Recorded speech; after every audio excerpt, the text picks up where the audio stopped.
और मोदी जी की भी 12 बजाने वाले ये लोग हैं। ये लोगों के खिलाफ महाराष्ट्र में नहीं, पूरे देश में माहौल मोदी जी ने बनाया था। प्रफुल्ल पटेल, अजित पवार, अशोक चौहान, ये 3 ऐसे नेता थे जिसके खिलाफ प्रधानमंत्री अमित शाह, गृह मंत्री, ये दोनों ने माहौल बनाया थे। भ्रष्टाचारी लोग हैं। और 12-11 छोड़ दीजिए, तो अब क्या हुआ भाई? पूरे देश में 23 लोग ऐसे हैं जो टॉप 25 में आए थे भ्रष्टाचार के मामले में। वो सभी लोग आज भारतीय जनता पार्टी में है, जिनके ऊपर ईडी, सीबीआई, इनकम टैक्स की कार्रवाई चल रही थी। उस दबाव में उनको पार्टी को छोड़ना पड़ा अपने अपने, और आज वो भारतीय जनता पार्टी के गोद में बैठे हैं। अब उसका क्या खुलासा करेंगे मोदी जी? क्या खाएंगे और क्या नहीं खाने देंगे? भ्रष्टाचार का तो खा रहे हैं ये लोग, ये थोड़ी मेहनत का कमाई खा रहे हैं। उनकी सत्ता भ्रष्टाचार के टेकू पर उभी है, खड़ी है। देखेंगे। लोकांचा विश्वास राहिला नाहीये, स्वतःची खबर त्यांनी खोदून घेतली असं गिरीश महाजन म्हणतात. येणाऱ्या काळात पूर्णपणे खबर जातात. मग काय नरेंद्र मोदींवर विश्वास आहे लोकांचा? कोणावर विश्वास आहे? अमित शहावर विश्वास आहे लोकांचा, जे महाराष्ट्र लुटतायत, कुरतडतायत, जे सगळ्या भ्रष्ट लोकांना मांडीवर घेऊन बसले आहेत. अजित पवारवरती विश्वास आहे?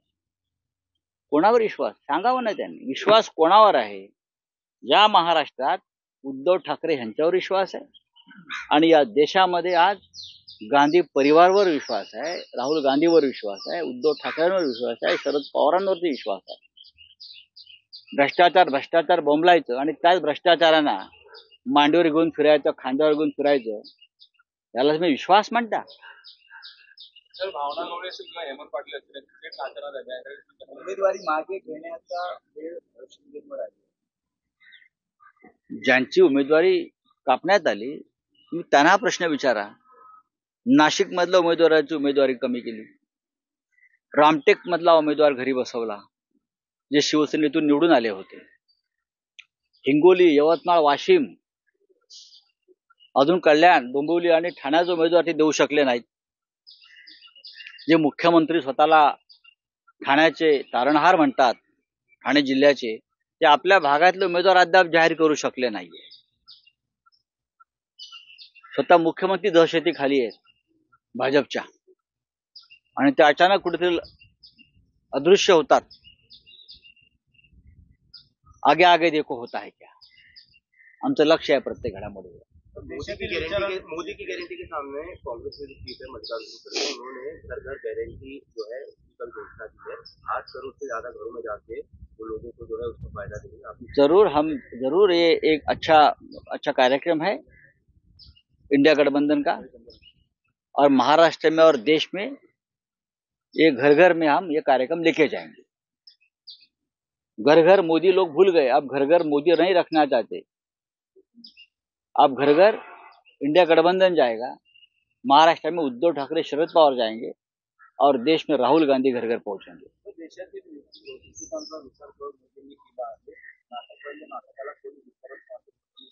मला माहित नाही. हे तमाशातले जे नाचे असतात त्यांच्यावरती फार बोलण्यात अर्थ नसतो. नरेंद्र मोदी यांची अवस्था ही 2024च्या उद्याच्या निवडणुकीनंतर काय आहे याकडे देवेंद्र फडणवीस यांनी लक्ष ठेवावं. मोदींचे मित्र इस्रायलचे पंतप्रधान नेतन्याहू यांच्या देशामध्ये लोकांनी बंड केलेला आहे, आणि त्यांच्या पॅलेसमध्ये लोक घुसले आहेत. या देशात सुद्धा अशा प्रकारचं वातावरण आणि खतखत निर्माण झालेली आहे. महायुती ना, मी काय सांगू त्याच्यामध्ये. आमचं महाविकास आघाडीमध्ये सगळं आलबेल आहे.